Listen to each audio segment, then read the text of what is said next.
Hi, welcome back to the Jac and Glen channel. I'm Jackie. And I'm her husband, Glenn. He's my husband, Glenn. Oh, you're so sweet. And before we get started, make sure you hit that subscribe button. Make sure you hit that bell notification so you don't miss any of our reviews. Tonight, we married at first sight. We're close to decision day. One more episode before we get decision day. Yeah. And there's still a lot of drama that's going on. There's a lot of drama that's still going on with these couples. It's a lot. It just still be so raggedy. It's still so raggedy. Marriage at First Sight, season 13, episode 16. We'll review it. Man, we want to get started, man. Where do you want to start tonight? You picked a couple that we want to start with. How about Brett and Ryan? Brett and Ryan. Hey, before we get started with Brett and Ryan, those who's watching us live, make sure you hit the comments in the comment section. Make sure you hit the bell notification. Make sure you give us a thumbs up. Make sure you share it with somebody else. We want you to get involved. So let's start with Brett and Ryan. Okay, so with Brett and Ryan, it starts. This is the episode, first of all. This is the episode where they're talking to their friends and family before they have to make a decision. And so we see Ryan talking to his friend. And I don't know how we missed his name. Yeah, I don't think they put his name up. They had to have. They did. We just missed it. We just missed it. But he was talking to his friend playing tennis. And so, like, I thought it was funny. They're talking... Like, he's literally talking to him while they're playing tennis. Yeah, I'm expecting him to finish playing tennis and then we can sit down and have a conversation. Yeah, but it wasn't they did sit down and have a conversation, but it wasn't a competitive match. It was just like they was hitting the ball back and forth. So it's not like there was Serena and Venus out there. Right. You know? And his friend jokes and says, do you have permission from your wife to be out here? He's like, I mean, at this point, like, spouse permission, yeah, we're not there. Yeah, we're not. Yeah. So I kind of do as I please, which he proved last week. He does. I mean, let's be honest. He does what he wants to do. Yeah, he said they're not on the best of terms, which obviously we know. And his friend says, I still can't believe you got married at first sight. Do you regret it at all? And Ryan's like, no, I don't regret it. And he says, you know, they talk about the fact that the marriage it wasn't his ideal match or mate. But he wanted to try something different. You know, Ryan's like, I just don't know what went wrong. You just wasn't attracted to her. You never tried to be attracted to her. You never tried to get to know her. That's what went wrong. What was wrong? He never felt those butterflies in his stomach. You right? You remember he talked about that a little bit again in his episode. He never felt that funny feeling in his stomach and those sparks that he always talked about. He wanted to see sparks. So he didn't see the sparks, none of that stuff. And he realized, you know what? I don't see sparks. I don't feel sparks. She's not the one for me. Yeah, he was upfront about it. He was like, honestly, he was like, it's me. It's me. It's me. It's nothing. It's not her. It's me. Mm-hmm. And, you know, his friend said something that we've heard has been a continuous theme when it comes to Ryan. He said, well, you're not the best communicator. You're not the best at expressing your feelings. You have a problem being vocal. And his friend said he needed someone to keep him motivated and call him out on his BS. We've heard that a number of times too. But just like in the last episode, when you call him out on his BS, bruh shuts down. He shuts down. Everybody says he needs somebody to call him out. He says he wants somebody to call him out. Yeah. But it does no good. No. To call him out, it's like. But you have people that want you. Sometimes you have people who want to call you out on it. You want them to call you out on their BS, right? And you can't take it when they call you out. And that's him. And you just said that. That's him. I want to know I messed up. I want to know I stink, and whatever case may be. But they don't like the way they tell them. They don't like the delivery. They want to be called out, but they don't like the delivery way it went. Brett said in the last episode when it was said at the table, when it was at the ranch, you tell me to call you out, but when I call you out, you shut down. Right. I mean, you can't have it both ways. Either you want me to call you out, but we saw it last season with Brianna and Vincent. Brianna like, I want somebody to call me out on a mess, and so when Vincent called her out, she felt some type of way. Yeah. You know, so you have those type of people. His friend says it seems like he's, you know, maybe leaning one way, and he's like, you know, don't make a rash decision, but you need to think things out and make the right decision. And Ryan's like, I hate feeling like I'm the reason why it's not working. And his friend was like, okay, so why is it that you feel like you're the reason it's not working? He said, well, you know, I kind of got on a date nap. Tell the truth. It wasn't not working before that. Yeah. Which also was your fault. Mm-hmm. But the dating app thing didn't help at all. Yo, the dating app thing was just a at all. It was a straw that broke the camel's back. Right. Right? You're not talking to me. You're not communicating with me. We're not sleeping in the same bedroom. We're not interacting. We're not doing husband and wife things. But you can go on a dating app. And this is what the killer is. You match with one of my friends. With somebody I know. Well, somebody I know. Mm-hmm. Right? You match with somebody I know. And let's be honest.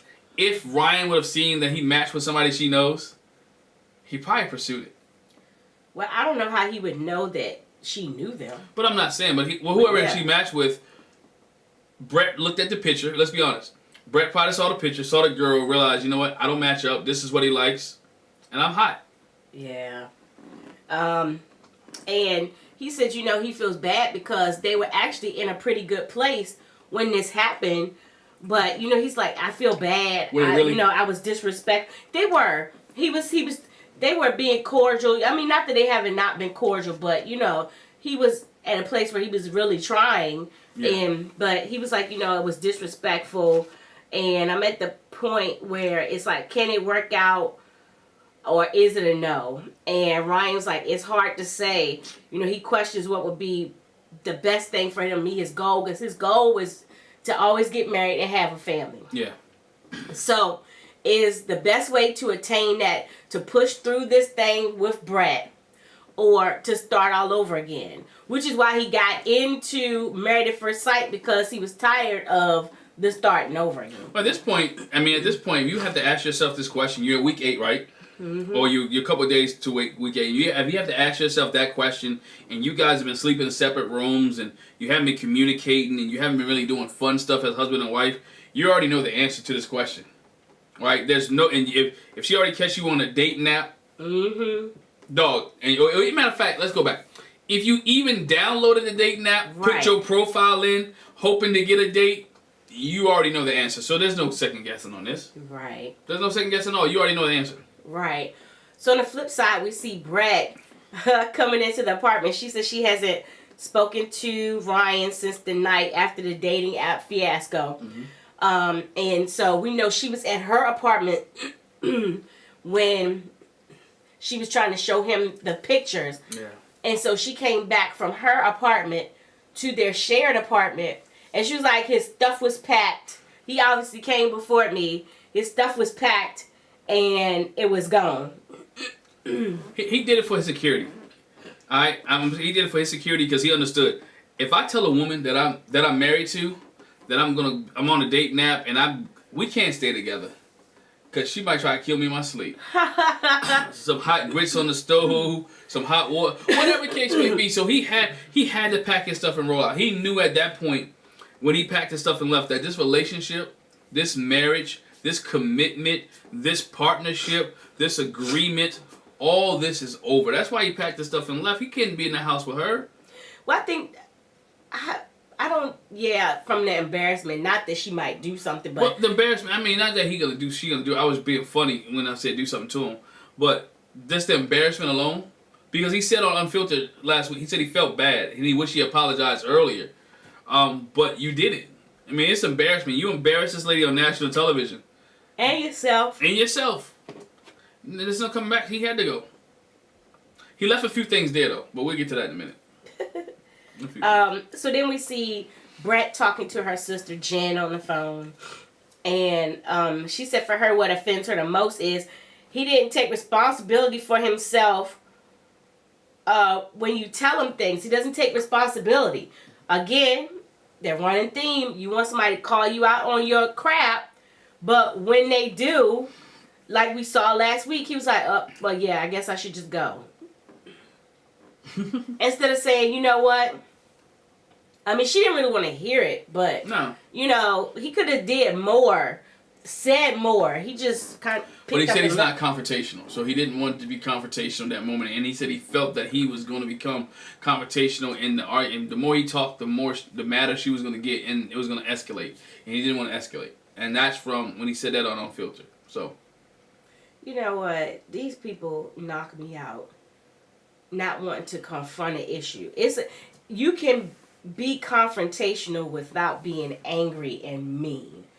Confrontational meaning confronting an issue. You have to deal with issues. You can't just sweep them under the rug, because the dirt you sweep under the rug, that pile's gonna get bigger, and eventually you're gonna trip over the rug. Yeah, you're gonna trip over the rug. But Brett says it's just an analogy for how he operates. And she said it didn't seem like he was really surprised that she knew about the app, and her sister was like, or maybe he just didn't care. Brett was like, that's true. Maybe he didn't care. I like his sister because she's been shooting. No, this is Brett's sister. Oh, it's Brett's sister. Mm-hmm. Okay. I thought it was the Ryan's sister. I messed up on that. I'm thinking the whole time it's Ryan's sister. No, it's Brett's sister. All right, never mind. Yeah. I apologize. I take my statement back. She already exposed him. His sister already exposed him. Yeah. That was Alexa. Yeah. But she said the thing about it, she was 1,000,000% ready to do this. And she said, I came into it no matter who it was, I was going to try every day. And she was like, I don't think he knew he'd have to do that to try. He thought, it's married at first sight. There's no way in the world you would come into it, it would be smooth sailing the whole time. We have very rarely seen any couples like that. I think Anthony and Ashley, it was pretty smooth, except for the fact that he didn't want to live where her sister lived. But for the most part, they was pretty smooth. Yeah. When you look at Danielle and Bobby, pretty smooth sailing. But it's very rare that you're going to cut. If this is somebody you don't know, it's going to take some effort. Because even for those couples we talked about, it took some effort on their part. You can't just come in and not put any work into it. I think it takes effort, and I think what sometimes they come into Married at First Sight, and they think about this is going to be a cookie cutter mold. The thing I wrote on my list, on this application I filled out, the process that I went through, everything on my list, every box is going to be checked, and I'm going to get what they gave me. I'm going to get what I want, what I ordered, in essence, in theory. And not knowing that they may pick something that's opposite of you because they know what you want. Mm-hmm. Based off the conversations they had with you, based off the interviews, and based off everything else, they're going to give you this. And I think Ryan came into it expecting a certain type of look. He got the energy he wanted. He got the attitude he wanted. He didn't get the look he wanted. Nor did he get the... she gave him too much anxiety. And I think when she didn't give him the look, and then he had to get on a plane with her, and anxiety came in, and she's not used to trying new things, that really took him and put him another way. And he made up in his mind from then, you know what? I'm going to be the nice guy. I'm not going to hurt her feelings because I don't want to be the bad guy on the show, but I'm just here for 8 weeks, and I'm going to move on. And so it came across just like Brett told her sister that, when he realized that it was going to take some effort, he didn't do anything about it. And it was just like, he was like, well, this is not what I ordered. Yep.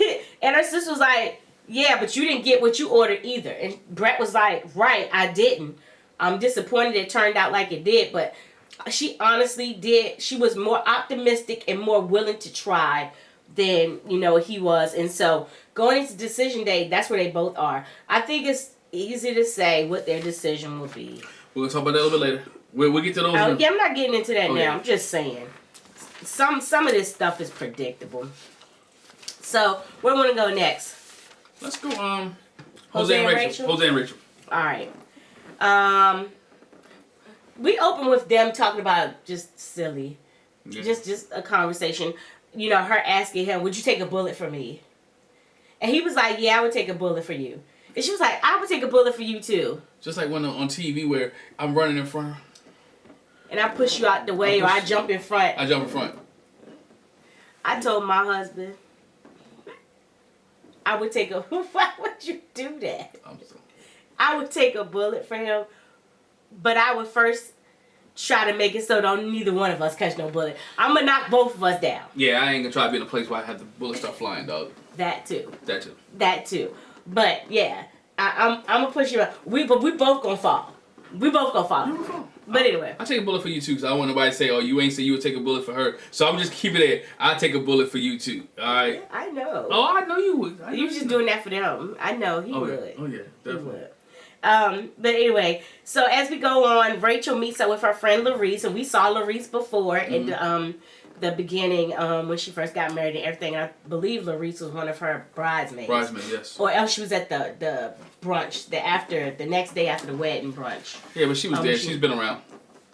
Right. And so Larice asked her, is everything going well? She was like, yeah, it's going well. It feels natural. I feel taken care of. She says, I just have to weigh the pros and the cons. And we have a lot in common. That's their running thing. We have a lot in common. But Larice was like, what's the cons? And Rachel's like, okay, so the cons is the listening thing. He doesn't listen. He doesn't listen well. And she was like, we've had our upsets, our arguments, and just the language he used with me. When we had that, it was just like, wow. And I realized that it took him a while to apologize. Yeah. And her friend says, don't put up with that. If you're going to hang in there and keep dealing with him, make him accountable. Make him accountable. And I think that's the key. I'm glad she gave her that advice, because you have to make Jose accountable. And not that Jose's not trying to be accountable, because Rachel goes into the fact that, he is trying to be accountable. He puts little notes on the refrigerator reminding himself of what's going on and to take care of me. Larissa said, but he shouldn't need no notes. You shouldn't need notes to remind you how to treat your wife. I was going there. I was getting there. He doesn't. As a person who treat people right anyway, you shouldn't have to need a note to remind you to treat somebody and not to cuss your wife out. You know what I'm saying? To tell her to get out to bounce and take her bags and leave, and you don't need that. And so those are things that he does need to work on, and she should be concerned. Just because you suppress the behavior doesn't mean it's gone. And I think what Jose has done, I think he suppressed the behavior.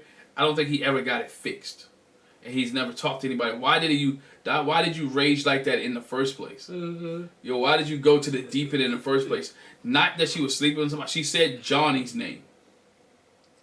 Right? You went to the left for Johnny. That it's not like you didn't know a person named Johnny. Right? It's not like it was just a random name out of the blue. It was the dude, whether he's upstairs from you guys, downstairs with you guys, a guy that you hang out with on a regular basis. As a matter of fact, the guy that you was in the bathroom with hugging. So I mean, so you blew up for nothing. So if you can blow up for that, what if there is something later on down the line? Right. Or what if I move to your house? You put me out of an apartment that we don't even live in. We live in, but neither one of our names are on the lease. So now if I go to your dwelling place, to the place that you established, that you built up, and that you put your blood, sweat, and tears in, you definitely gonna put me out. If I'm her, I don't move until my name's on something. I know that's right. Her name has to be on. My name has to be on a lease or something. I'm not doing it. Yeah. The last thing with Rachel is she was like, making this decision is life altering. And Larice was like, I agree. And so I trust that you won't let someone treat you like a doormat. Yeah. So when you make your decision, just keep that in mind. Mm-hmm. True. Jose meets with his friend Emmanuel. And Emmanuel's like, man, I still think it's crazy that you got married at first sight. Jose's like, it's been a heck of a ride. I had some questions that I still don't have answers to. I know her very well. We have a lot in common, but there's some things I don't have answers to. He says, this is funny. We've had our little disagreements, big. But we overcame them very quickly. Not really. And his friend was like, well, why wouldn't you say yes? It's because, I'm looking for that faithfulness. He got a problem with cheating. I'm looking for that faithfulness and making sure that we have no issues with communication. And he said, going into this, I wanted a team player. I wanted a partner. And along with those things that would make him not want to say yes, he brings up the fact that she told me when I put her out, when we had that little disagreement, that petty. I need him to stop downplaying stuff. I mean, really, let's He stop should have down. said when I cussed her to bleep out. And I told her to get out and pack her bag. Stop downplaying your behavior. Your behavior is your behavior. Right? Your behavior was unacceptable then and is unacceptable now. Stop downplaying with your friends. There he goes. Didn't he get in trouble earlier? Or did we saw when he told the story, he didn't tell the whole truth, none but the truth. He skirted around it. He hasn't learned his lesson. I told you, man. He hasn't learned his lesson. Nah, he brings up the fact that, you know, she slept at her ex's house, and him and a friend talk about, you know, it's like she's going back to her past. That's a big thing to his friend. And Jose said, you know, I wasn't happy about it, but she confirmed to me that nothing happened, and so I just have to take her at her word and trust that she's telling me the truth. And Emmanuel just lets him know, keep your eyes open. This is a big decision, and you have to take all that into consideration. I mean, Emmanuel gave him some good advice, but at the same time, I think Jose is, how do I want to say this? Is laying dormant. Because think about, go back to the situation. You blew up over Johnny, right? But she can tell you that she stayed at her boyfriend's house, ex-boyfriend's house, and you not blow up. Have you learned that much? Or are you trying to, you recognize that I messed up on TV last time, so I'm not going to mess up now. That's what it was. I'm not. Because on the inside, that Joker was steaming. Yo, on the inside, he was hot. There's no doubt in my mind that he wasn't mad, that he wasn't upset, that he wasn't like, you know what, how dare you? But then he has to recognize too that it was his fault that he put her out. Yep. So she had to find some place to go, and she went back to what was comfortable, went back to something that was secure, and I know probably went back to the first person to answer the phone. Oh, for sure. And a number that she could remember, or who house you know how to get to. For sure. So later on, we see them go out together. They talk. Rachel talks about the fact that it's been a roller coaster of emotions, but she can't forget the first moment she felt when she saw him, how she felt and what she thought. And you know, she's like, I'm anxious about decision day, and despite everything going, how well everything is going, you know, she's like, I just don't know. I don't know. Keeping that in mind, can I stay with him knowing that he might blow up again? He might show his tail again. I don't know if I can do it. He said he feels good. He's confident.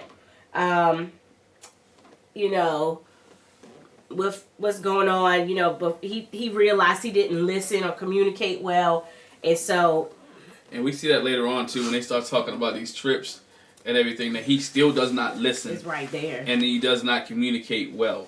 You know, they talked about, you know, how it's going to look like when they get married. And she still wants to take her trips. And he was like, well, we can still go to San Antonio, other places in Texas. Yeah, he said San Antonio. He said Las Vegas. He said Fredericksburg. There's a Fredericksburg near us. I'm assuming there's one in Texas. Yeah, I'm sure. Because I don't know why anybody would come from Texas to visit the Fredericksburg near us. Like, yeah. I don't know why you would do that.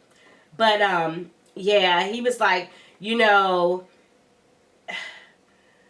he's fearful about going back to his single life because it's like, basically, I kind of led like a boring life before, you know, compared to what you might see on social media. Because he said, I blame social media for people still wanting to live in their singleness and do this and all they traveling and all this YOLO and living your best life. And she was like, I disagree. Instagram and YOLO and traveling because I want to continue that, but I want to continue it with my spouse. He's willing to. He doesn't want to go back to his life, a single life, because one, he doesn't want to be a failure, right? He doesn't want to be a failure. He always has a dream of being married. Think about him. He had the list of 285 things that he wanted to get checked off, right? Mm-hmm. So going all the way back. So he doesn't want to be a failure. He wants her to be in control, and he wants to love her. He wants to treat her right, but yet he doesn't know how she wants to be treated. He wants to treat her like he wants to treat her like the imaginary wife that he has, right? Not like Rachel. Right. And what Rachel is telling him, you can't treat me like this, what you put on this paper or what you had already in your mind. I'm different from what you imagine your wife would be like. So treat me like me. Treat me. I'm the young lady who wants to go on trips around the country, around the world. Now, I go back to the trip thing. I don't mind her taking her trips. and I know where he's coming from. Well, you have a 365 days to plan for the trip. Let's do it economically. Let's put this money aside. Let's put it away so you can take your trip yearly, if that's what we're gonna do. And if we can take mini trips, let's take our little mini trips on our vacation time. And that was the difference that she stated. She was like, to me, someplace in the state, that's not a yearly trip. That's not a trip to me. That's that's a weekend getaway. Mm-hmm. She was like, so I want to be able to go to Europe. I want to visit Europe. I want that to be the big trip that we have. And I'm not counting San Antonio or Las Vegas as our big trip. Yeah. He was like, yeah, I want to go skiing. And she was like, yeah, I want to go skiing too. But again, that's not going to be my trip of the year. No. And she's like, here he is. He's not listening again. And I think he's listening. Oh, he's listening. Oh, he listening. But his thing is, I don't want to do that. And I'm going to do what I want to do. Not what you want me to do, but I'm going to do what I want to do. Yeah. But they have to find that compromise. And I'm not saying he's right. I'm not saying he's right. And I'm not saying she's wrong. But there has to be some kind of middle ground where they have to agree, okay, we're going to take 2 trips a year, right? Whether it's during the wintertime, spring, summertime, whatever. And we're going to take these trips, but let it, and like he said, let it be paid for when we take the trip. Mm-hmm. That's all. I mean, that's all she wants. She doesn't care how she used to put the trip on a credit card. Right. He used to doing things in cash. So let's compromise and take the $3,000 trip if you put your money together and y'all both have it. Mm-hmm. You know? And I think that's the biggest thing for them, because they have to realize compromising is big for her. Him not blowing up again is big for her. He really didn't have any other issue with him, just being trustworthy. Right. Him being able to trust her that she's not going to cheat on him or leave him out or go somewhere else. And I think they can work it out, but there's a lot of issues. It's still a lot of underlying issues there with Jose and Rachel. Oh, yeah. And I think they've swept some things underneath the rug. This trip thing really bugs her. And this money thing really bugs him. Mm-hmm. And they're not like Mirla and Gil, who've really kind of talked about it in depth that we've seen. I think their money issues is a big problem. Yeah. In a different kind of way. In a different type of way. Where their money issue may lead to, she wants to be able to enjoy. So, we'll see. Uh-huh. So where we want to go next? Let's go Mirla and Gil. Mirla and Gil. Okay. We see an opening with them. He talks about, basically my love language is cookies. Mm-hmm. I need you to treat me better. Where my cookies? You're baking them now. So she was actually baking him some cookies. She's baking some cookies. Where my milk and cookies and so he be on, for him to have been a bodybuilder and he's a firefighter, but he is hung up on his cookies. Everybody got one thing. He is hung up, and I'm not mad at him because I have a problem with potato chips, but that's neither here nor there. That's his vice. I got a problem. I have a vice. He has a problem with ice cream. Reese's Cups. And ice cream with sweets. Reese's Cups together. Reese's Cups with vanilla ice cream. It's bad. It's real bad. Y'all just pray. And now you got an Italian ice fix. Y'all pray for me. Rita's, Lindy's, he's got a problem with Italian ice. But anyway, just don't send him none. Yeah, you can send me some. I'll send you. Look, you want to send me some? I'll tell you where to send them at. Just no. Anyway. So then we see Mirla meet up with her friend Quiana. Mm-hmm. And Quiana's like, how's married life? And she was like, it's really good. He's very patient with me. Yeah. And I'll acknowledge that I'm a handful. I'm a handful. Yeah. And he's been handling me pretty well. It's decision day. How you feeling? And she was like, well, I have these pros. He's a good guy. Mm-hmm. He was vulnerable with me. He took me to a place where he used to live when his dad got shot. And, I can appreciate that. But the con is the finances. She was like, he doesn't have any savings. We have drastically different incomes. And he just is establishing himself as a firefighter. I wanted someone who was already established in their career, and he's not. That's not a bad thing, though. he's getting there. And I think what people have to realize is this, and what she has to realize that he's moving in right, not like he's a bum. Right. Right? Firefighter school is hard and difficult. He put in the work to get what he needed to get, right? Mm-hmm. So he's where he's at. The finances he has, there's potential for him to go up and increase his finances as a firefighter. So let's not knock his profession because she's making 6 figures, whatever case may be, right? She had to get there. I'm sure where she started her job, it wasn't 6 figures right away. So she progressed to that. So let him be able to progress to that, and y'all meet in the middle, right? Because you can work. I understand if he was, I don't want to call nobody's job out there. If he wasn't making any money, right? But he's doing something that's productive that he likes to do. Yeah. And so she shouldn't knock it. Let's embrace what my husband has, right? And let's move and see how we can do this thing together. That's my issue with her and Gil when they talk about this money situation. They always talk about it as an individual. They never talk about it together. 2 are better than 1. If I make 50 and you make 50, we have 100. So if I was living off a $50,000 lifestyle and he was living making 50 and he was living off a $20,000 lifestyle, we had a $70,000 lifestyle and we got $100,000 and we're bringing in $100,000. But we find out what the issue is with that a little later when Gil talks to his mom. Right. When Gil talks to his mom.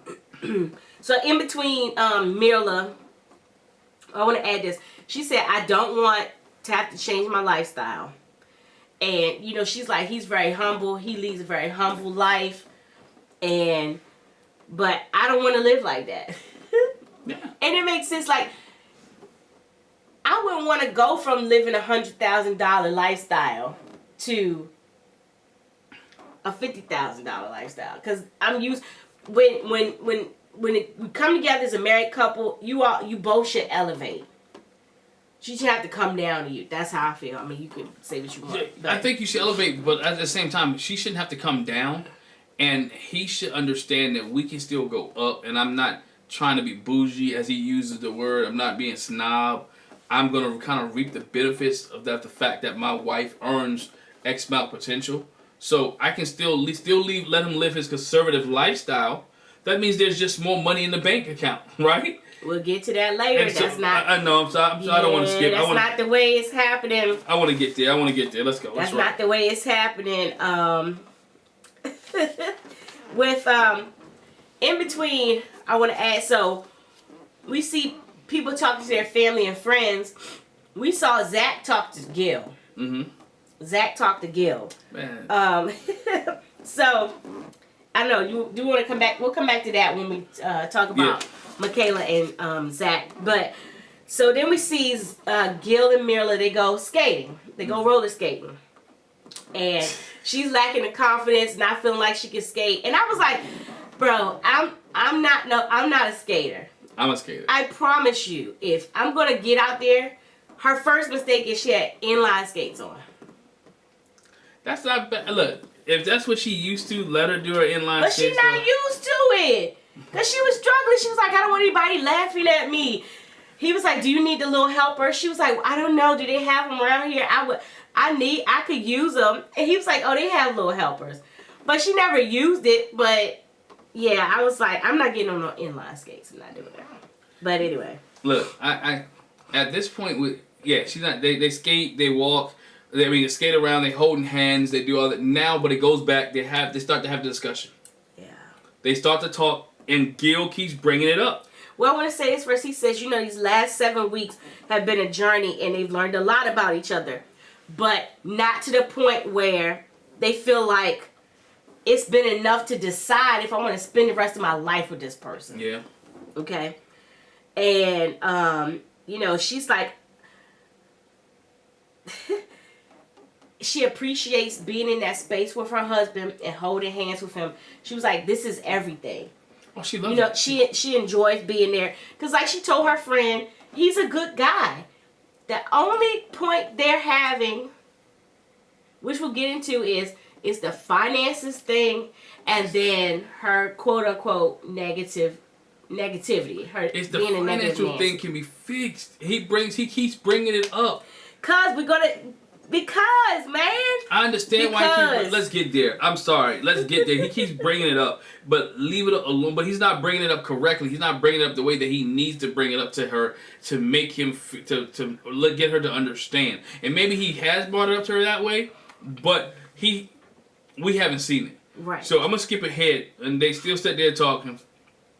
He talks to his mom later on. And we find out that the financial issue is that Mirla's comes from a traditional type family. Just like Gil. Where the man took care of everything. Uh-huh. Where he took care of everything. And Gil told his mom, basically, if I take care of everything, I won't have anything left afterwards. And that's what let me say this. And that's what she's expecting to happen with the two of them. Right. She's used to the man taking care of the bills of the house. Gil said, my dad did it, which my question was, so what happened when your dad passed away? I'm curious. And I don't mean that in a shady way, but if that's what you're used to, yeah. I'm wondering what happened then. But that's what Mirla is used to. And so she's expecting him to do that. And like you said, he was like, she makes twice as much as me. I can handle taking care of the house, but there will be nothing left. And not true. No, it would. Listen, when you living with separate finance, when you don't actually put your money together, that is true. If you don't put your money together. Now, if you put your money together and he's responsible for not paying it out of his paycheck, but out of the account, let me see what bill is due this month. Let me pay this. This is due. This is, you know what I'm saying? Like that. But that's not what they're talking about. They're talking about out of your little... Don't say little. Don't say little. Don't insult the man. I don't mean little like that. I mean little. Not little. When you get your little paycheck, pay all the bills, and what he didn't say is that that's not fair. I'm not going to have nothing left out of my paycheck. But meanwhile, she got her $100,000 and she gets to go buy her red bottoms. She gets to go buy this. She can buy that. And I can't buy a sliver of almonds. But again, there lies the fact that you have the conversation. Okay, we're going to put our money in the pot. We're going to do this. We're going to bring it. We're going to come together and be one. Because if she comes from a traditional family, right? And traditional marriages, some traditional, everything's together. There's some, and when I think of traditional marriages, right? I think of all money in one pot. I think husband and wife both work together because we live in a different day and age. All right? I think then we sit there as economically and we do our bills. And then here's the pot. We have $150,000. Well, let's say we got $10,000 this month that came in. We got $8,000 worth of bills. We have $2,000 left after we pay the bills. So now we can do whatever we want with the $2,000 because we got food, we got groceries, the cable's on, the lights are on, everything's still paid. Let's move on. To me, that's what I think about when you talk about traditional marriage. It's like, okay, yeah, you may make more than I do, but when we put this bad boy together, we're able to live and sustain our livelihood, our business, our family. And that's what I'm thinking about. Mm-hmm. And still, it doesn't diminish you as being the head of the house. Yeah. I mean, I think we have that misconception. It doesn't diminish you for being the head of the house because there's some women who have better professions than husbands. It is what it is. Their profession brings their more bread. You can have two people who are actors, and one makes more money than the other one. Mm-hmm. Or let's people like look at Beyonce and Jay-Z. I'm sure Jay brings in a little bit more than Beyonce, you know what I'm saying? Or Beyonce, vice versa. Beyonce bring more than Jay. I don't know who bring in more money between them. Me neither. I haven't looked it up. But I'm just saying. But they all coming into one pot. Right. And so it's like, what do we do there? I don't know. But besides the money thing, which he shares with his mother, he's like... And let's point this out too. I think all this is in Gil's head. Because we never really heard him say about how they were going to handle the bills in the house or how they were going to handle the finances. I don't remember her ever saying, you're going to have to take care of all the bills. Because she keeps saying, I can take care of my stuff myself. I've been handling my stuff. So you're just adding in. And guess what? He eliminated one bill anyway because his lease is up. Right. I'm just saying. Right.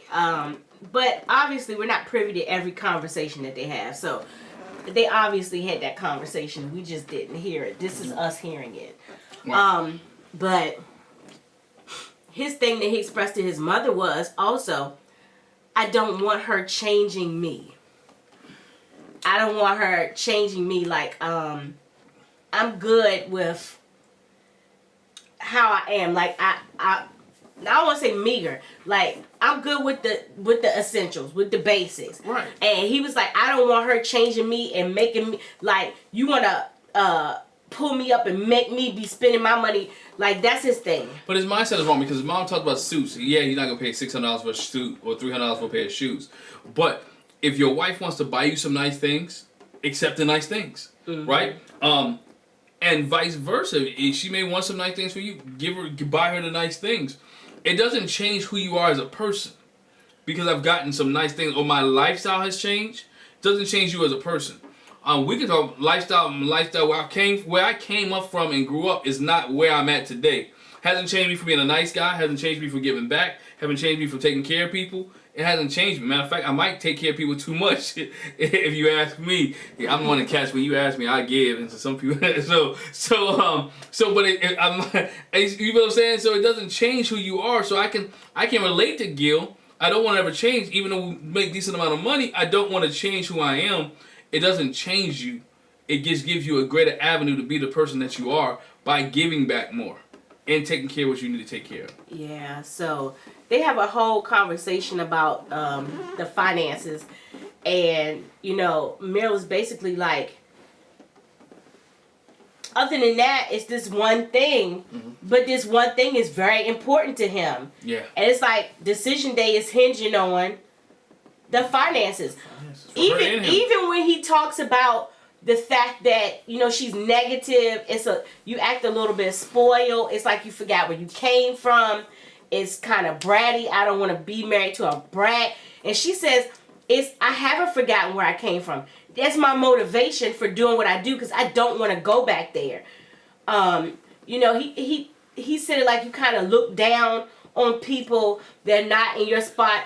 And I mean, I haven't gotten that from her. We haven't gotten that from her watching. She never expressed that. She absolutely said that, that's my motivation to not go back. And she gives back a lot. She works in the community. She does things. Even by the fact of her profession, she's always giving back. She's always helping. Just because she's helping wearing Prada shoes, giving back, or she's wearing a Gucci shirt, giving back, or a Louis Vuitton shirt, going and giving back, doesn't mean she's not giving back. Because let's think about it. I mentioned superstars later. Some of these superstars, when they go back in these communities and homes or pass out turkeys, whatever, they're not wearing just regular Joe Blows. They're wearing their Louis Vuittons. They're wearing their Gucci. They're wearing it. But again, does that mean you don't give back because you have nice things? Does that mean that you don't love culture? There's some folks that don't want to go back to where they're at, where they came from. Where they grew up at. There's nothing wrong with not wanting to go back. And what Gil doesn't understand is she is okay to have nice things. It's okay to have this. If my money's taken care of, the house is taken care of. I think he talks about her living in a high rise. Well, let's think about it. She lived in a 1-bedroom shack that was close to the dirt. So she wants to live up off the ground. Right. So she did talk about buying a home. So it's he has to put in perspective, and I think he's stuck on the wrong thing. And when he was talking to his mom and calling her all these names, or when he was talking to her and calling her a brat, spoiled, I'm like, dang dog, you're rude. We talked about Johnny, even though Gil laughs behind it or thinking haha, it doesn't come off like it's confrontational. This is bad. Those were the two things I was gonna say about Gil. I was turned off at the fact that she was like, she made the comment about, oh, you gotta decide if you want to be with all this fabulousness, and he was like, well, that's something I can say no to, and I was like, bruh, I have an ear. People that I'm gonna say it. People that are always sarcastic all the time irritate me. Why is your response always something sarcastic? He could have said something about she was playing. He could have been like, "Stop playing, girl." And then you cool with me, but that's not what's gonna keep me. Because he did say after that beauty fades. Yeah. But his introduction to that was like, I'm like, come on, Gil. And it was something else too. Shoot, I was about to say with him. But yeah, it was the sarcasm, and then, calling her all bratty and everything. Oh, I know, I was going to go back.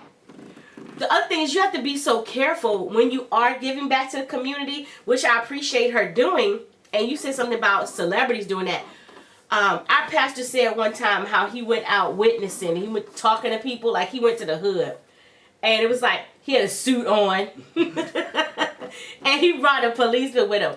And somebody put him to the side and was like, bro, if you're going to talk to the people, for one, you want to go. I'm not saying for you to go looking dirty. But you want to go to looking like the place that you're going. Yes. Okay? So, for her to be going to a shelter or whatever, giving away clothes, you might not want to come in no fur coat. Nah. And red bottom shoes. That's what I'm saying. You can wear your Louis Vuitton, your whatever else, your Prada, but it don't have to look like you're wearing Louis Vuitton and Prada. Right. You know what I'm saying? So that's his thing. He doesn't want to have to, change who he is, but she doesn't want to change who she is, and that's going to be the bone of contention with them. That's going to be the bone of contention, and again, they're both going to have to understand that the money issue can be fixed. It can be fixed. They just have to be willing to accept it and be willing to fix it. And be able to communicate the need. I'm not going to try to change you. You're not going to try to change me. Let's work on this thing together. Mm-hmm. I mean, it's not a bad problem to have, truth be told. Nah. They just got to be able to be willing to work it out. And so, all right, let's go to Michaela and Zach. Huh? I'm coming to the realization that the sister that Michaela is closest with is Sharifa. Sharifa always comes up. Sharifa's the one she called on the phone when they were at the retreat. That's the one she can and trust. so Sharifa is probably her oldest sister. And I think, is she the one that was married to the white guy? I think so. Okay. So she's the one that's married. Yeah, I don't know if the other sisters are married, but we know for sure she is. So we see Michaela meet up with her sister Sharifa. Mm-hmm. And they talk about, okay, what does it mean to say a yes or a no on decision day? And, her sister was like, I want y'all to make it. I'm team Zach Kayla. Zach Kayla. Now, y'all, when I heard that, I'm like, that's so hoodish.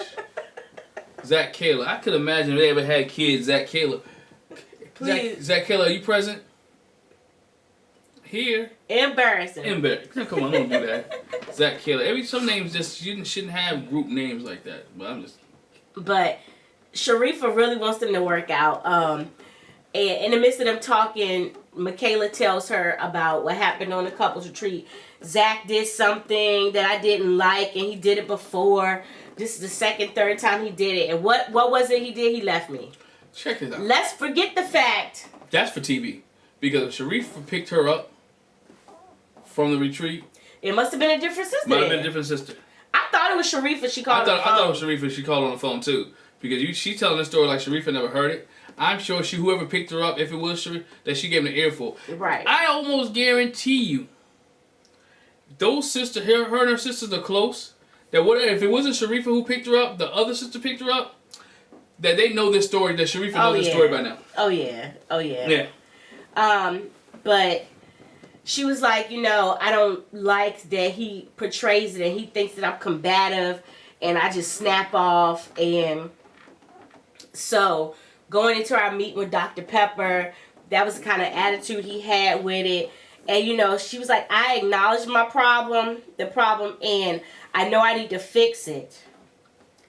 And I said that in that space, it took a little prompting from Dr. Pepper, let's be real. She was like, is that okay, though? Yeah. Do you think you act like that? She was like, I think I can. Not I have. I wanted Sharifa to say, you know what, you act like that, and we helped you act like that. Never gonna happen. I know. Never gonna happen. But she talks about the meeting with Dr. Pepper and how Dr. Pepper had them, touch hands. Mm-hmm. and promised that they would meet up and talk. And they were like, yes, well, I promise we'll meet up and talk. And so she said, when they were leaving, actually, you know, Zach was like, you hungry? I know you hungry. Let's go get some lunch. When she said that, I was like, bro, I don't appreciate that. She gave you space to have your little temper tantrum, and you didn't want to talk right there. You wanted to talk later. You come back to the meeting next time. She don't want to talk. And he kept forcing her hand. You know you hungry. You know you want to smile. I want to talk to you. We're going to do it. And he forced her to have to sit there and talk. And what happened is he's playing on the fact that she really, really likes Zach. Mm-hmm. She's into Zach. She wants to be married to Zach. She has no problem with Zach, except for the fact that he's not consistent with his feelings. That he's always leaving her or abandoning her. And that's the issue that she has with Zach. And we talked about the whole abandonment issue. Check out our video that we talked about Michaela capping. But so with this situation, with Zach giving her the attention that she wants, and Zach holding her hand and making her feel right, and he's, again, I call it manipulation. Some people might say it would be romantic. I think he's manipulating her to get what he wants. And we'll find out what he got later, but I know what he wants. So she says, you know, we wouldn't talk. And I think we each understood the other person and where we were coming from or whatever. And so then he asked me if I would spend the night. And Sharif was like, Well, did you? Did you? Yeah, she spent the night. And she was like, yeah, I did. He wanted something for her, and she was willing to give it, to think, again, makeup sex, that's what it was. He felt some type of way. And you know what? I think I can get this today. So the nice conversation. We doing all right. We good. We good. You good? Yeah, I'm good. All right. You want to stay tonight? Sure, I stay tonight. And next thing you know, they're in the sheets. Which she didn't say that. She didn't have to say it. It was implied. Yeah, it's implied. But Sharifa said, well, how did it feel being back with him with no Dr. Pepper there, no production crew, just y'all two? Like, so that just goes to show that basically production was like, oh, y'all done? Like, yeah, we not filming. They had days off, so I mean, he felt good. I don't even think this was days off though. I think that's what Zach likes. Zach likes no production there. He likes the Michaela to be. Again, I think when he talks to someone else, he said, "I like Michaela. I just don't like." I think when he talked to Gil, that's what it was. When he talked to Gil, Gil says the very thing that you did not want, or the very thing that could end your relationship, is the very thing that you got. Somebody who goes off and is very confrontational. Other than that, Zach said he loves everything about her. Except for that one thing right there. Yeah. Michaela said it felt like normal. Like, where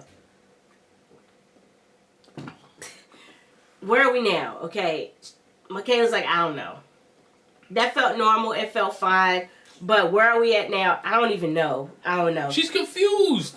I understand. How would you be confused? You'll be confused too. 1 minute I'm telling you I don't like you, I'm leaving you, I'm abandoning you. Next minute I want to sleep with you. Then after I sleep with you, you give me the goodies. Now it's like I stop talking to you. And again, when I say this about Michaela, I don't mean it in a derogatory way, right? She said it herself that she used to having butt buddies. That's what I was just about to say. So she can differentiate the fact that this is my husband, and she's putting Zach in the category, this is just another buddy, a butt buddy who's meeting my needs sexually. I was just about to say because that. when you look at it, I just had friends. Uh-huh. They came in, did what they needed to do, and rolled out. And that's where she's putting Zach at right now. She said she's got some hard thinking to do before decision day. And Sharifa says she doesn't know if Zach is leading Michaela on or even leading himself on. But, you know, she's like, I don't know what Zach wants. Yeah. She was like, I don't think he knows what he wants, but he needs to sit down and figure it out. You know, get it together before decision day. Or how about just for life, period? Just figure yourself out. He's not going to figure it out. So, like I said before, we saw Zach talking to Gil. We didn't see him with a family member or a friend. Gil is his friend. And they talk about how it's crazy how much has happened in these 8 weeks. It feels more like a year. Zach talks about the experience on Saturday at the retreat. That was extreme for him. And Gil was like, well, what exactly happened? What happened, bro? And so he explains the conversation. She told me to leave. Mm-hmm. When I tried to leave, she wouldn't let me leave. Yep. And he was like, I realized at that moment I had enough. It's not something I want to be a part of. He was done. I'm over it. Out. And it's like it keeps happening. And so Gil was like, well, did she apologize for her behavior? And, Zach was like, not really. Zach's like, what could I do? Like, she said, she didn't say anything. It's me. Yeah, he kept thinking, what could I have done? He said, as I processed it, I kept processing, what could I have done to make the situation Yeah, what did I do? To make the situation different. If I would have stayed, it would have been something else. If I left, it just kept like... And her response was, it was me. Yeah. And so he was like, so she didn't really apologize, but she did acknowledge that it's me, Oh, we all know it's you. You don't have to tell me that is you. We all know, he knows that it's you. You know that it's you. It just took you about a week and a half or 5 days to realize that was you. Because in the moment, you thought it was him. But you giving him mixed signals. Mm-hmm. Go, stay, go, stay, go, stay. Come on. No work Mother out. may I. Yeah, right. Well. The crazy thing is, Zach tells Gil that, her actions show me she's in this for the right reason. Michaela's an amazing woman. And because of this, now she took part in this process, and it probably took a guy like him for her to realize that what she does is not okay. Which I think, for as much as he complains about the popping off, what is it that about her that makes her an amazing woman? Yeah. I wish he would say, because... It's easy to say that you're an amazing woman if I don't have to, never have to categorize it, or never have to say what it is that makes you amazing. Or, I could call you amazing... You just got this little... That's her, though. How can she be an amazing woman if she be popping off? Look, he wants... Again, he has a mindset of what his wife should be like, and what she looked like, and what she should do. And I'm not telling him to be with anybody explosive. I'm not telling him to be anybody who makes him feel unsafe. Not telling him to be with anybody that he has to argue and fuss and fight with on a regular basis. What I am saying is, if you're going to stay on with her, let's try to work these issues out, right?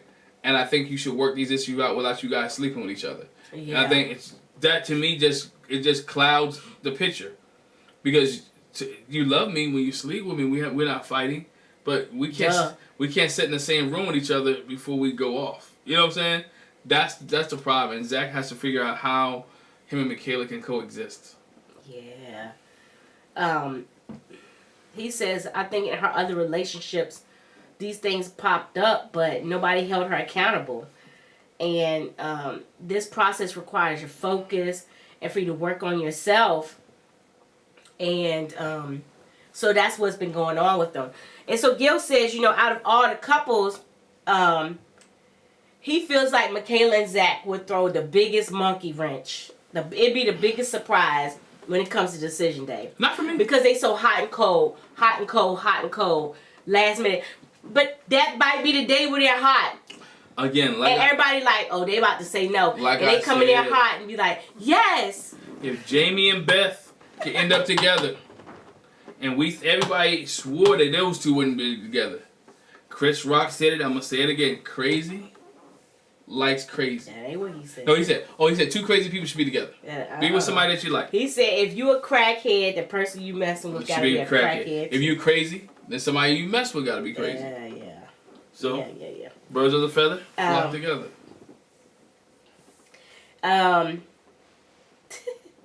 He said, after everything that happened at the retreat, we weren't on any speaking terms, but he tells Gil that after they had the meeting with Dr. Pepper, that they were on speaking terms. Yeah. They had lunch, and they were able to be more candid with each other. And he says, you know, the last 8 weeks haven't worked, but, you know, I don't know what the future holds. So I might still be in there.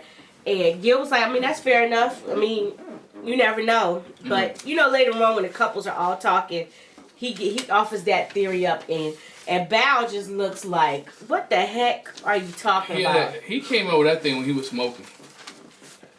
That theory he came up with is when he was doing, that's garbage. That theory is garbage. But all right, last but not least, we got Bao and Johnny. Johnny and Bao. Bao and Johnny. Johnny and Bao. Bao sits down with her friend An, and we saw her earlier in the season. And she was like, you know, it's just been up and down, up and down, up and down with y'all. You know, yep. How did you go from cloud 9 on the wedding day to, you know, where it is now? And Bao says, you know, I felt like the issues that we've had, I've tried to de-escalate them in my own way, but apparently my way isn't working. You know, it's not working for Johnny. The way I'm trying to de-escalate, like, it's not working for him. Right. You know, she said her thing with Johnny is that he's been taken to the fire by the experts, by friends, by family, by everyone. And, you know, they've been asking him to try. And An and Bao like, why is he not taking it to heart? Like, you have everybody saying the same thing to you. An is like, it's coming from people that have love and care and concern. Let me say this. This is the issue that I have with Johnny. And it's the issue that I have with a lot of people. You know people in your life love you and care about you and want the best for you. But when they tell you something, you don't believe it. Well, but you believe they love you. It makes no sense. Let me tell you this.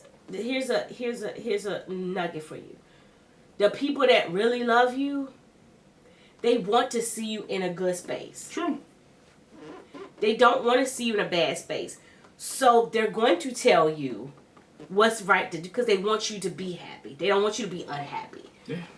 And so, yeah, the fact that even when Johnny talks to his friends, his groomsmen, they tell him the same thing. And he's like sitting there like, bro, everybody is telling you the same thing. His family told him you're not in high school anymore. Anyway, I was like, this just don't make no sense. No. And so Bao's like the only dissenting opinion that Johnny has gotten has come from her best friend, Sarah, which we found out on Unfiltered that Johnny knows her. Johnny has actually known her for 20 years. They went to the same high school and they went to the same college, which I think is funny. So how is that Bao's best friend? That sounds more like your best friend. Yeah, but they mixed up. They know each other and they fine. You know, he could be Bao's best friend. Yeah, Bao's like, you know, it's just so disappointing that my so-called friend would run me down like that to him. She like your man. That's what I figured. She likes your man. And then she didn't stand up for me. That's what it sounds like. Sound like Sarah likes Johnny. It sound like it. I mean, Johnny may not like Sarah, but Sarah definitely likes Johnny. Yeah, she was like, Sarah portrayed me as a man eater, and I was like, why? Why would she do that? Bao said, you know what? I haven't been my best always in relationships, and An says, who of us have? Yeah, true. None of us have always been our best in a relationship, you know. And she says she's like disappointed. She said, I haven't seen Bao be this negative in a long time. She's usually more upbeat, and she was like, you know, she's just down. She's just down. And Bao said she didn't get all she wanted, but she acknowledges they have had a lot of fun times. They've had some good times together. And An says, you know, you just have to figure out how to communicate better. And what if he says yes on decision day? Is there space in your heart for forgiveness? And Bao says yes. Because she's got an example to follow in her parents. So she's got forgiveness in her heart. And she says, you know, maybe I just need a reset at this point. Yeah. Johnny's had a couple of resets. Johnny has resets. I mean, I said this before, and I've said this. Johnny is childish. Johnny wants it his way, right? He doesn't want Bao's way. He doesn't want anybody else's way. He's like a child. He wants it his way. He wants Bao to do it exactly the way he wants to do it and how he wants to do it. Even when they got together in their final night and they're looking around the house and they realized, oh, we only painted one time. We only played with the dartboard one time. It was what Johnny stuff, you know. Bao didn't cook any gourmet dinners. Well, she did cook dinner for you many of times that we've seen. Y'all sat down and ate dinner. You wasn't pleasing or you was mad and you wanted to go home. So again, he sees it through his eyes. Not saying Bao's 100% right and Bao doesn't do anything wrong, but in this instance, Johnny wants it one way. Yeah. We see Johnny sitting down with his friends. Kenny, what's that? Derek. Derek and Kenny, and he talks about the fact that talking to Sarah has him thinking a little bit different, and so he wants to get their opinion because he trusts their opinion. They're his friends, his groomsmen. But like you said, they told him the same thing. They told him the same thing. Like, dog, ride it out, be with it, go along. But again, get along, do what's right. But he's already checked out. I know what he says. I know what he says in his vignettes, and I know what he says by going to Bao, seeing Bao's former home, and caught him up, and he's emotional. And when he hears Bao, when she talks with everybody gets together, Johnny's done. He doesn't want to be a failure, and because it seemed like he knows that he hasn't given it his all in the last few weeks. It goes back to when we talked about Brett and Ryan. Y'all not sleeping in the same room. Y'all not interacting with each other to try to keep this relationship good or together. How do you think this is going to work? If I did say yes, right? It's so much stuff that you have to make up for that you did the last 3 or 4 weeks. That is ridiculous. Right. Yeah. He says we've had some deeper conversations. Yeah. Be on a better page, but like his friends are like, Johnny just looks so beat up. He just looks so beat down. Stress weighs on you, dog. Stress is a killer. Yeah, he'll need to figure out if these issues are deal breakers or can he compromise. He's becoming somebody that I don't understand, and they're like, what if this person is better? What if this person is better? Keep that in consideration. He says what he's found is this things about her personality. These are things about her personality she can't change. It's like, can I deal with it? Can I put up with it? Is the question. And his friend says, you're trying to make a judgment. And this is for all of them, which is, that's the whole point of Married at First Sight, but still, his friend was like, you're making a judgment based on knowing her for 2 months. Yeah. In this kind of way. With cameras. So, of course, there are pros, but I think you can use those pros to overcome the cons. Yeah, definitely. Use it to your favor. And they ask him, what's the rush in making a decision now versus allowing a little more time without the cameras, just the two of y'all, and making a decision. In essence, they were telling her, say yes on decision day. She'll say yes. Y'all stay married, and let's see if it works out. And that's why I don't have a problem with Eric and Virginia.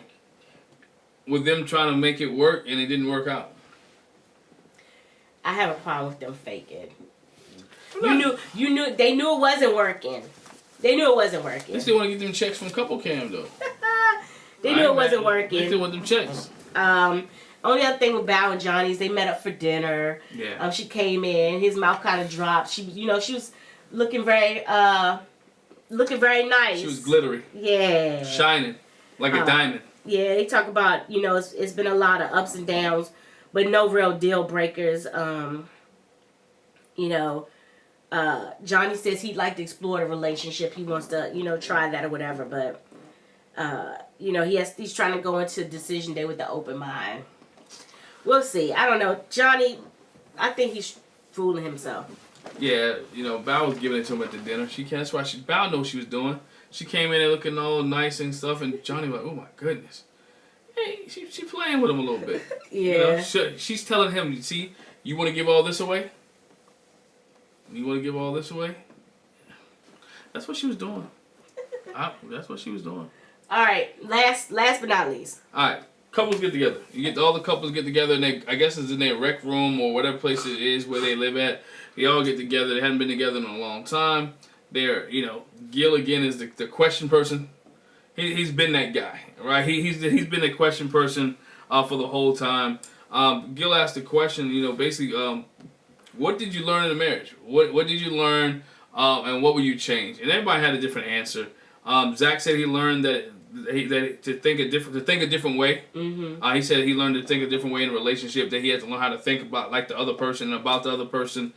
Gil said he's able to be vulnerable with someone. Mm-hmm. That he's able to be vulnerable with a person that he likes and he trusts. Hasn't been really vulnerable in relationships before. And they've all learned something different. I think you go through a list or two of people, what they all learned. And so they learn a lot of things. It's one of those issues, and I can't find my notes right now, but I got it right here. Don't worry about it. She looked at me like, what do you do with your notes? I found my notes. Yeah, it's live right now, so I found my notes. Don't worry about it. Brett learned that she can have an open mind about situations and about circumstances. Rachel learned that that all relationships don't have to end in just because she argue in a relationship doesn't end it. It doesn't end the relationship. She learned how to work through arguments in a relationship. Bao learned to work. She learned how to be kind, which means Sarah was kind of right that Bao do eat people up. So now she's learning to be kind in a relationship, and she said I've really tried to do that and do different. Yeah. And it's disappointing to her that it's not working out. And she did say also that she realized that it takes two people to make the marriage work. Mm-hmm. But it only takes one to mess it up. And last thing, Johnny said he learned that he's an emotional wreck. Which Zach said him too. Yeah. And Zach was like, yeah, I've cried more. I'm like, because y'all jokers unstable. But very unstable. Double-minded people are unstable. Yeah. In all their ways. All right. Then they had this whole conversation. Zach goes into the fact that and Bao and Michaela are on the same page. It's like, to me, a no on decision day it equals humiliation. Mm-hmm. It's like, after a no, Bao says, I don't know if I'll be okay if I get a no. Like, that would break me down. Yeah. And I can't see you telling me no and then we be friends and still talk to each other. Not even be friends, that we still date, because that's what Zach was saying. Zach was saying, I'm going to tell you no, but we're still going to be together and hang out and do things. And Bao was like, he seems like a pretty intelligent guy. I don't think he even realizes what he's saying. This makes no sense. If you're saying no to me... You rejected me. You're rejecting me. And it means I'm not good enough for you to even try. Like... It's not that, it's just like me and you were talking. I was like, they need to understand that saying yes on decision day, I'm not saying yes to 25 years. I'm saying yes to staying married and try to see what we can do without the cameras there, how we can work through it. And then by the time we come to the reunion, you might have changed your mind. But give it those 6 extra weeks. I mean, who did it? Derek and Katie did it. And you can say they kind of did it. And Miles and Karen, Miles says all the time, if it had not been for COVID, then when the cameras couldn't be there and they was there by themselves, that him and Karen may not have been together at this point. Right. So sometimes you have to work away from the cameras, and what Zach was saying is foolish. Say yes and work on it. Say no, you rejected them, you humiliated them. You're saying no to the person. You're not just saying no to the marriage. You're saying no to the person. You're saying you're not even good enough for me to even try. Saying yes to the decision day is saying yes, you know what, I'm willing to try. Exactly. That's what it means to me. But Zach still wants cookies. Yeah. And not the cookies Mirla was baking either. He wants Michaela's cookies. And so he's going to do whatever he wants to get those cookies. I can see them staying together. Because again, crazy likes crazy. And I'm not saying they're bad people, but again, we're at decision day. All right, we're getting close to decision day. So we want to know from you, all right? Let us know in the chat from you. Who do you think will stay together? I had such high hopes. I felt like Rachel and Jose would stay together. Just cause. Not that they're not the ones I had high hopes for. I think because of their Mexican heritage, they would stay together. What? Yeah, Latinx. Latinx. Yeah. But Mirla and Gil got that too. So they're the ones I had high hopes for. And in this episode, I feel like, God, dog. They took a step back. They absolutely did. And I've lost hope for them. If anything, I think they might be the couple that would say yes on decision day and stay together, and then in the end, they won't. I wouldn't be surprised if none of the couples stay together. Meaning they don't say yes on decision day? Yeah, they're 0 for 5, that all 5 couples will be apart after decision day. I wouldn't be surprised. I don't think that's going to happen, but I wouldn't be surprised. Here's mine. I think Brett and Ryan. Brett and Ryan are done. Both of them gonna say no. Brett and Ryan are done. Jose and Rachel, they're gonna say yes. I think they say yes. I think Mirla and Gil, they say yes. Bao and Johnny, no. Bao is gonna say yes. Johnny's gonna say no. Yes, I give you that. Brett and Ryan, both of them gonna say no. Yeah, we said them already. Yeah, and then the last one is Zach and Michaela. Zach and Michaela. I think Michaela would say yes. Zach's gonna say no. Zach's gonna say no. But I got a feeling that they're both gonna say yes. he keeps saying that. I look. She is in love with this dude. She doesn't want to be with. She doesn't want to be abandoned. She likes the guy. He likes her. I think he says yes, and she says yes, and then eventually they break up, and then we all know the rumors about him and Bao. So let's not that they hook up. Right.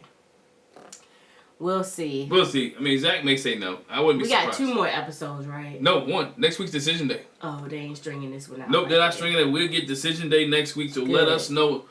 Leave a comment in the comment section. Let us know, who do you think will stay married? Who will say yes? Who will say no? Let us know. Make sure you hit that subscribe button. Make sure you hit that bell notification so you don't miss any of our reviews. Thanks for watching us. Thanks for joining us.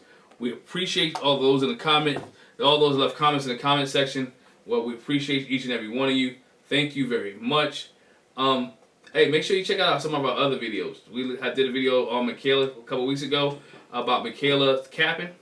Check that out. Check out my Ready to Love reviews as well. Reviews as well. Make sure you do that. Hit the subscribe button, hit the bell notification, and we'll catch you down the road.